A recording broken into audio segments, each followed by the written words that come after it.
Tahun depan ini saudara-saudara, tahun depan ini saudara-saudara, Indonesia itu akan kedatangan banyak sekali pemain keturunan yang baru saja menyelesaikan proses naturalisasi. Mungkin ada 5 atau 6 pemain baru, pemain keturunan semuanya grade A yang berbasis di Eropa, ada yang berbasis di Amerika Serikat.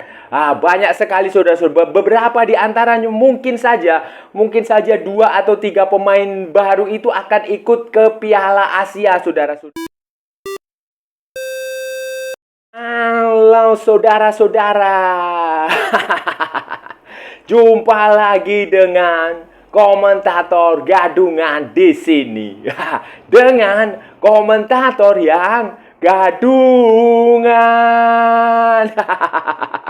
Seperti biasa saudara-saudara, seperti biasa. Kalau kita sudah bertemu, pasti akan ada yang kita bicarakan. Akan ada yang kita cakap, akan ada yang kita ulas, kita bacotin, kita analisis tentang sepak bola di seputaran Asia Tenggara, di negara-negara tetangga, negara-negara jiran, negara-negara serumpun, Indonesia, Malaysia, Thailand, Vietnam, Laos, Myanmar, Kamboja, Brunei Darussalam, Timor Leste, Filipina, Singapura, Wakanda, Konoha, dan sekitarnya.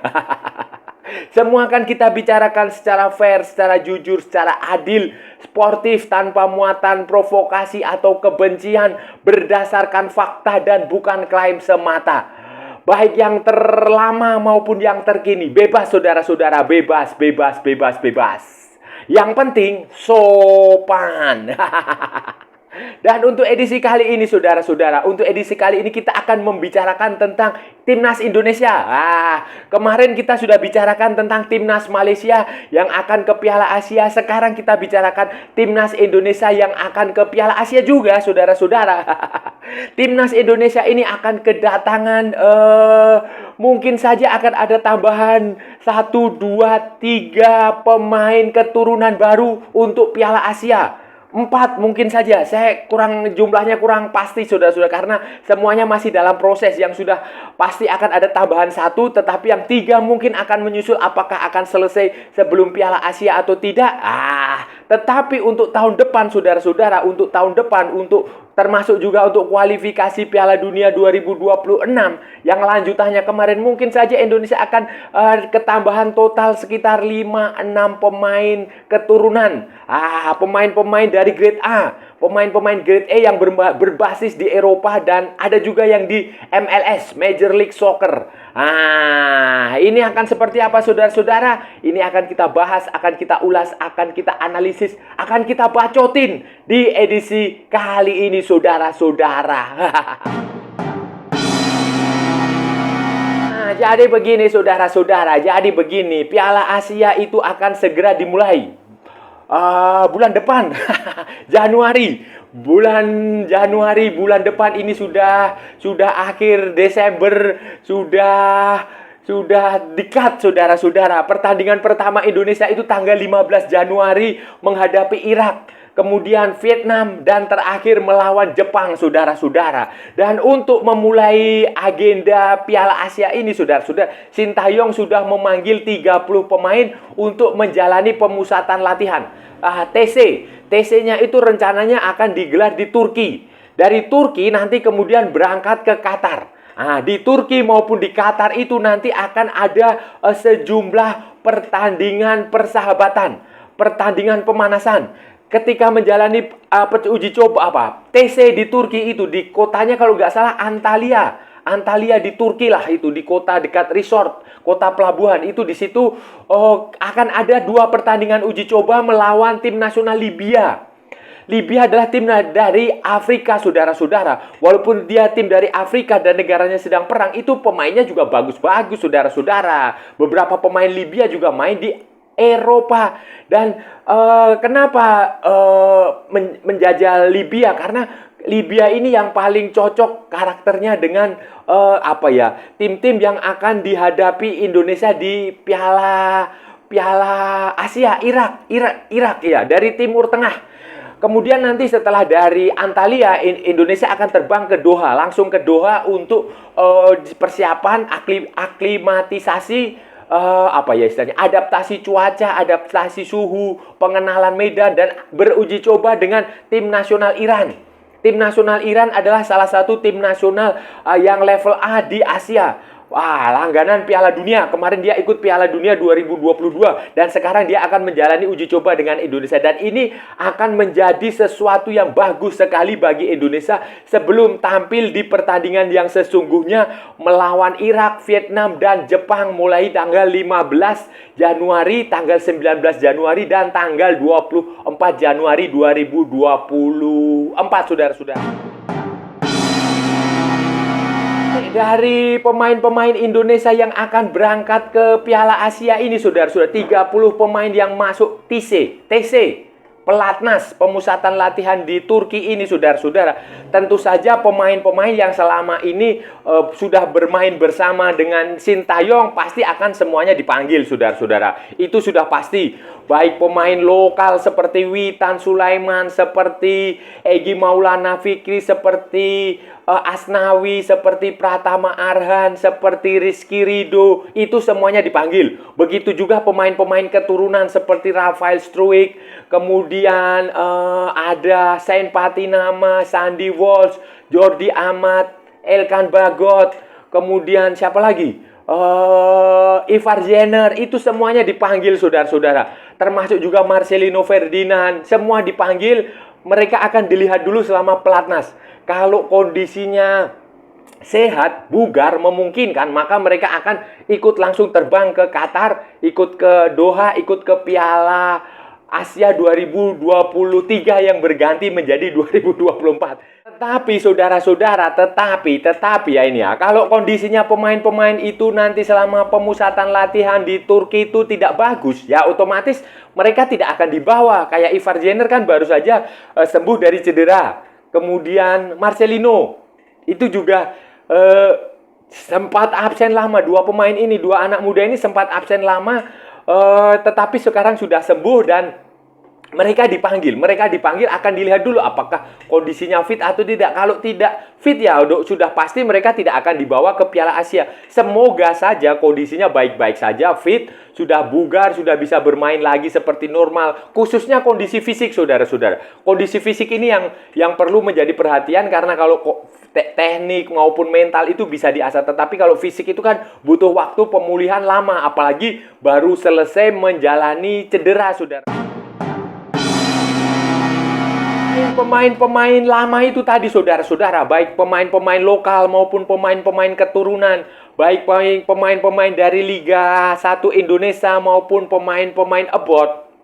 Yang menarik dari tim nasional Indonesia yang akan TC di Turki dan Piala Asia ini adalah kedatangan sejumlah pemain baru, pemain keturunan, saudara-saudara, pemain keturunan yang menjalani naturalisasinya sudah selesai. Satu yang sudah pasti akan ikut adalah Justin Hubner. Justin Hubner itu proses naturalisasinya sudah selesai. Dia sudah mensumpah menjadi warga negara Indonesia, sudah menjabat paspor Indonesia, dan sudah memiliki KTP Indonesia. Dan yang paling penting, surat perpindahan dari asosiasi. Surat perpindahan asosiasi dari KNVB di Belanda, Asosiasi Sepak Bola Belanda, ke Asosiasi Sepak Bola Indonesia, PSSI, itu sudah selesai. Sudah ditandatangani FIFA, sudah dikabulkan FIFA, sehingga Justin Hubner ini sudah pasti akan ikut ke Piala Asia kalau sekali lagi saya katakan, kalau kondisinya bugar, kalau tidak ada cedera, kalau secara fisik siap. Karena secara kualitas Justin Hubner itu sudah pasti dibutuhkan lah. Walaupun akan ada stok pemain belakang yang banyak sekali nanti, saudara-saudara. Saya juga bingung, Sintayong bagaimana ini mikirnya ini nanti. Bagaimana caranya menentukan starting line up, khususnya pemain-pemain di belakang. Apakah kita akan bermain defensif, ultra defensif, super defensif, atau apa. Tetapi yang pasti, dengan masuknya Justin Hubner, dengan proses naturalisasinya dia yang sudah selesai, proses kepindahan asosiasi yang sudah selesai, dia sudah diizinkan oleh FIFA, otomatis Indonesia akan punya stok pemain belakang yang banyak. Di situ ada Jordi Amat, jangan lupa. Ada Elkan Bagot, jangan lupa. Ada Sain Patinama, jangan lupa. Ada Sandy Walsh, jangan lupa. Lokalnya juga masih ada Rizky Ridho, jangan lupa. Tapi ya itu nanti kita serahkan kepada Sintayong untuk bagaimana mencari komposisi terbaik lah. Kita yakin dengan Sintayong. Justin Hubner sudah selesai, saudara-saudara, urusannya ada 3 atau 4 pemain lagi yang 3, 4, 5 apa ya? 3, 4, 5 pemain lagi yang kemungkinan yang proses naturalisasinya itu belum selesai, saudara-saudara. Ada yang sudah dalam proses. Yang sedang dalam proses itu seperti si Jay Itzes. Jay Itzes itu back juga, saudara-saudara. Back 191 cm, back keturunan Belanda dari Venezia di klub Serie B Italia. Kemudian ada Nathan Chuaon, itu juga fullback. Kalau nggak salah fullback kiri atau kanan ya, itu dari Swansea City, keturunan Indonesia juga, keturunan Belanda juga. Itu 2 pemain itu sedang dalam proses. Begitu pula dengan Ragnar Uratmangun. Ragnar Uratmangun ini bukan back, dia adalah midfield, gelandang serang. Gelandang serang bisa main di sayap, bisa main sebagai gelandang serang di tengah, di belakang penyerang, bisa juga menjadi striker. Ini Ragnar Uratmangun ini sebelumnya dia main di Groningen, terus sekarang ini kalau nggak salah dia dipinjamkan ke mana ya? Ke salah satu klub Belanda lah pokoknya. Itu Ragnar Uratmangun dulu dia main di Go Ahead Eagle. Nah, ini 3 pemain ini sedang dalam proses. Kita nggak tahu apakah proses naturalisasinya, pergantian paspornya itu akan selesai dalam 1 bulan atau tidak. Kita nggak tahu karena kita tahu sendirilah. Birokrasi di Indonesia itu kan membagongkan.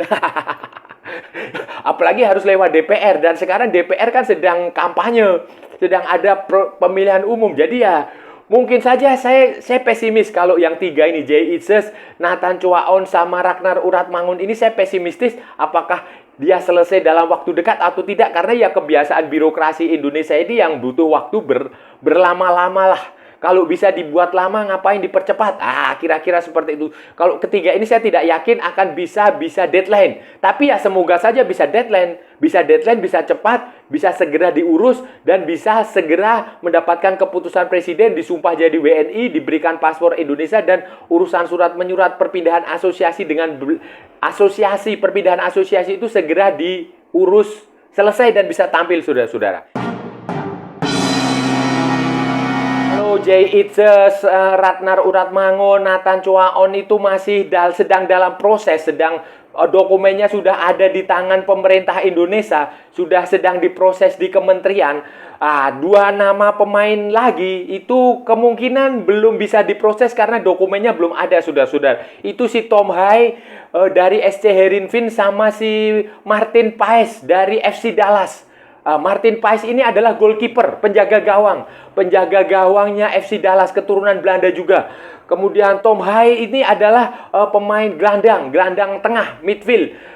Posisi nomor 8, nomor 6, bisa juga nomor 10 di tengah. Itu dia SC Heerenveen, saudara-saudara. Itu juga prosesnya dokumennya belum diproses, saudara-saudara. Mereka kedua pemain ini hanya wacana, tapi sudah dihubungi oleh PSSI, dan pemain yang bersangkutan juga sudah menyatakan setuju untuk membela Indonesia.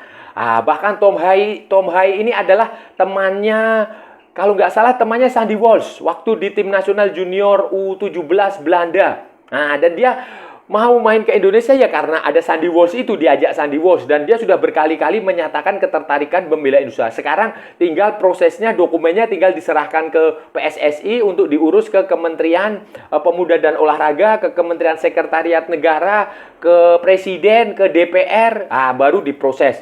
Tapi ini masih butuh waktu lama. Kemungkinan tidak akan selesai waktu Piala Asia. Kalau Nathan Chuaon, kemudian Jay Itzes dan Ragnar Uratmangun itu ya perjudian lah, 50-50. Bisa selesai sebelum Piala Asia, bisa juga tidak. Tetapi kalau 2 nama ini, Tom Hai sama Martin Paes ini kemungkinan belum bisa selesai waktu Piala Asia. Tetapi apakah waktu kualifikasi Piala Dunia 2026 nanti bulan Maret sudah selesai atau tidak? Saya juga nggak tahu. Tapi ya mudah-mudahan target yang paling masuk akal bagi 2 pemain ini ya nanti ketika kualifikasi Piala Dunia 2026 waktu melawan Vietnam.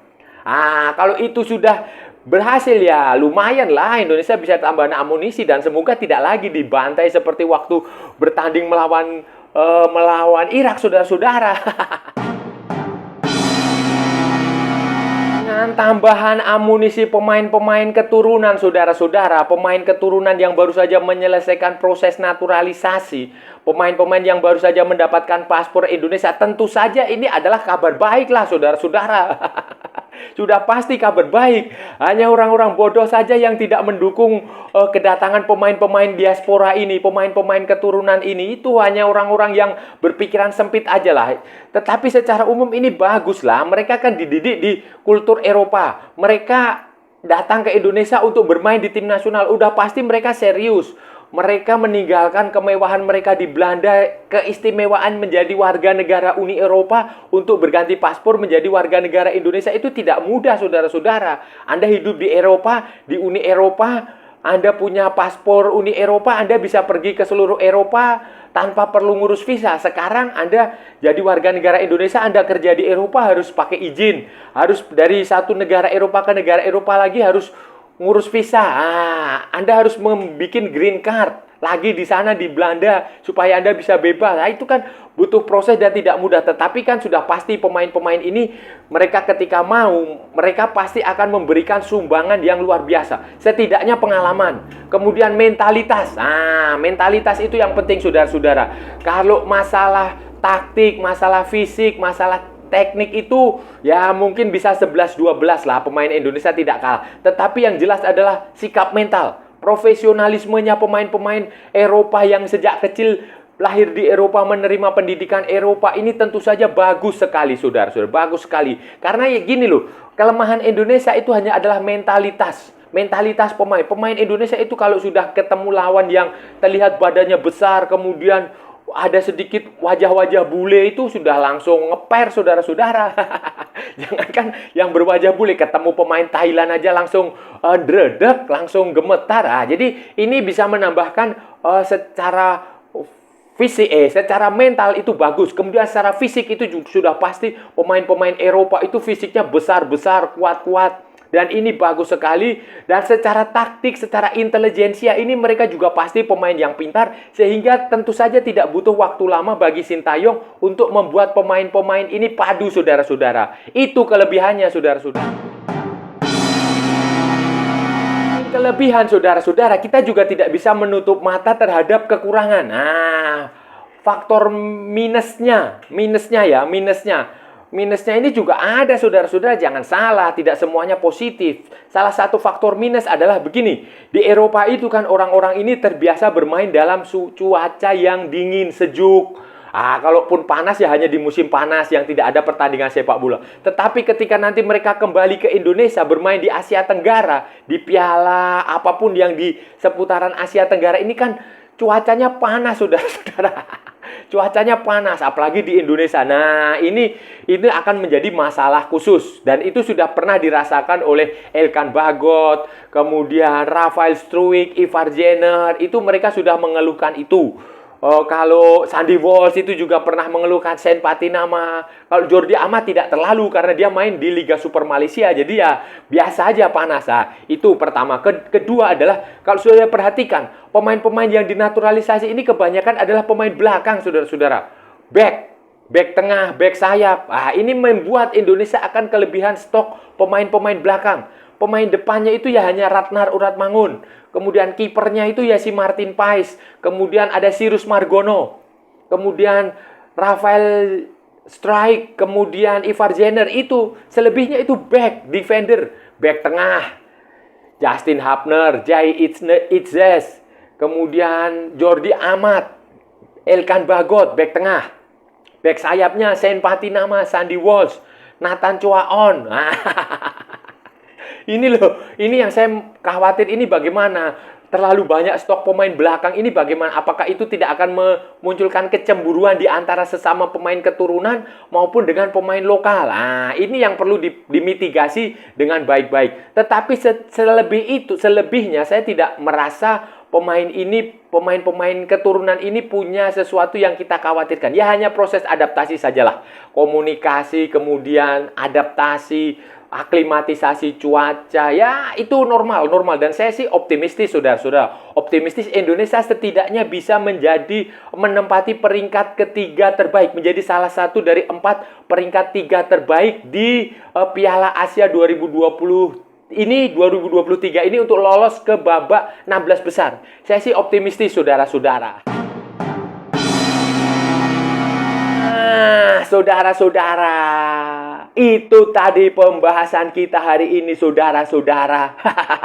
Kita sudah bicara panjang lebar tentang tim nasional Indonesia yang akan ikut Piala Asia, tentang masa depan tim nasional Indonesia di tahun 2024, di lanjutan kualifikasi Piala Dunia 2026, tentang kedatangan pemain-pemain baru, pemain-pemain keturunan yang baru saja menyelesaikan proses naturalisasi. Ada Justin Hubner di situ yang sudah pasti, kemudian Jai Itzes dan Nathan Choaon yang sedang dalam proses di pemerintah, kemudian Ragnar Oratmangun yang sedang menjalani proses juga.